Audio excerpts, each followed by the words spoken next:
Last week, Democrats John Ossoff and Raphael Warnock won both the Georgia Senate runoffs and have created a 50-50 split in the Senate, Sean, which will put Kamala Harris as a tie-breaking vote and give Democrats the majority. Well, the last time that this happened was in 2001, when Republicans and Democrats were evenly split for just a few months, though, until May of that year, when Vermont Senator Jim Jeffords left the GOP to become an independent and joined the Democratic caucus. Well, our next guests served in the Senate during that time, and they know a thing or two about what it looks like to serve a split Senate. Joining us now is former Republican Senator and Majority Leader Trent Lott from Mississippi and former Democratic Senator from Louisiana, John Breaux. Senators, welcome to the show. Thank you. Glad to be with you again. Gentlemen, good to have you both back. Senator Lott, let me start with you. Walk us through what the situation was last time it was 50-50, and how does it compare to now? Well, it certainly compares in that they have a 50-50 split, and they have a lot of things they need to try to find a way to work together to get it done for the country. The big advantage that I had at that time was Tom Daschle was the Democratic leader. We were friends. I trusted him. I respected him. But I was, in effect, the majority leader because we had the vote of Vice President Dick Cheney. Now the difference is Chuck Schumer will be the majority leader because he has the vote of Kamala Harris. So the challenge was working through what was fair. Some of my Republican colleagues said, hey, we're still the majority. You run the show. Don't try to make a deal.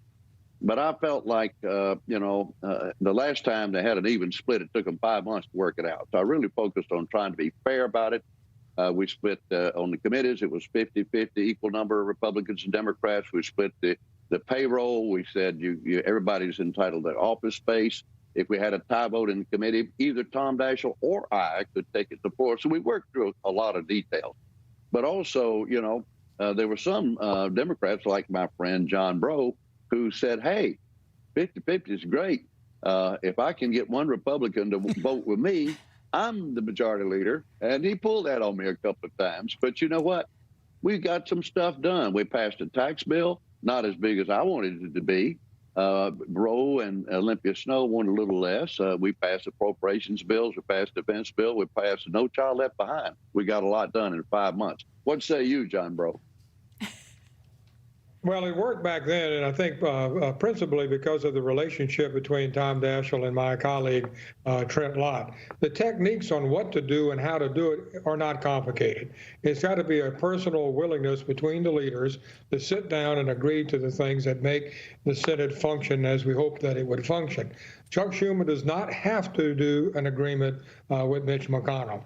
He can say, I am the majority leader. I will control the majority. I will control office space and committee chairmen and how the legislation is handled.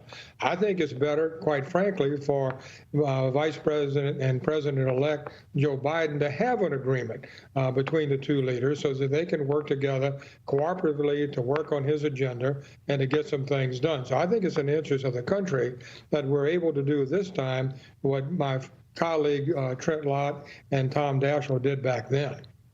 You know, Senator Lott, I think one of the biggest concerns right now is the emotions are so high. We're seeing what's happening with this impeachment stuff, that the worry that people won't have that relationship like you mentioned with Senator Daschle, and that people won't be able to get anything done. You guys did in 2001.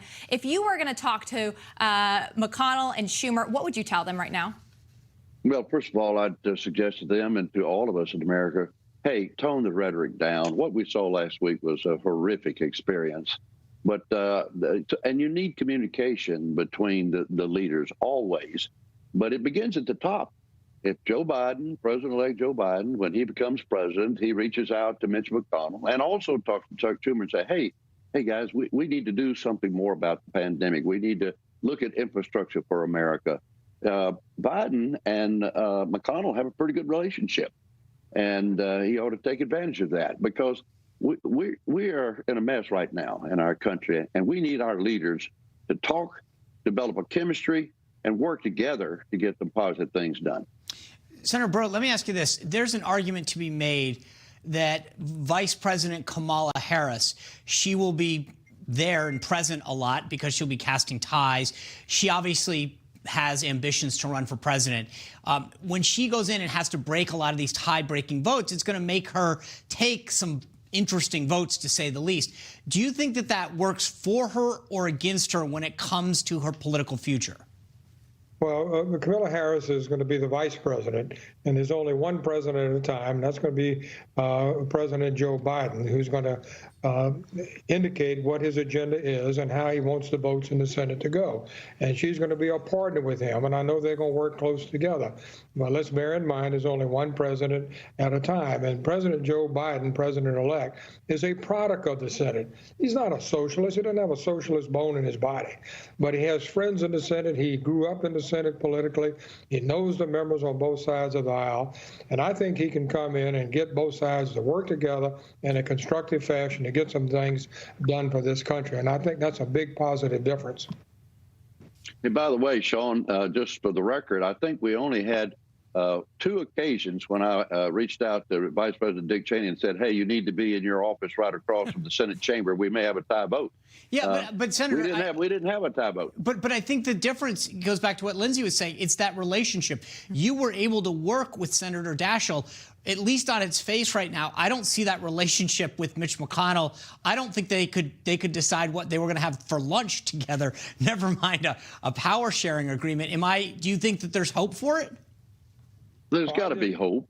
They're very different in personalities, but I believe that situations and problems help to create leaders. What do you? Excuse me for interrupting you, John. Go ahead. No, I was add to it the fact that Biden and McConnell have served together in the Senate together.